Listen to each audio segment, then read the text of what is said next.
JCPOA contains only matters dealing with the nuclear issue, because that was the only thing everyone could agree on that they could make any headway on.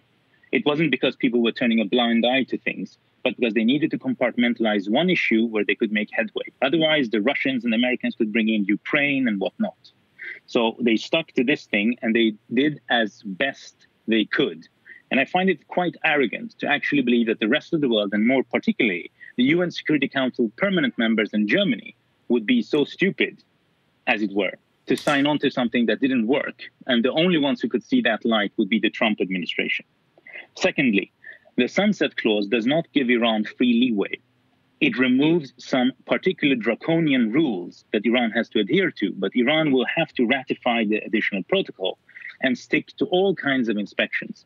Inspections anywhere, how, etc. All of those things are fantasies, because you need to get an agreement in negotiations. The only way of getting the things that Mike Pompeo and the others are talking about is through an unconditional surrender.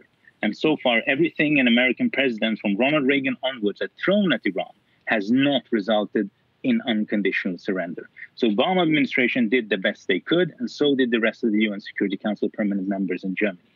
And the deal works. 12 consecutive reports from the IAEA showing that Iran is adhering to the agreement. The only ones who have broken this agreement is the United States.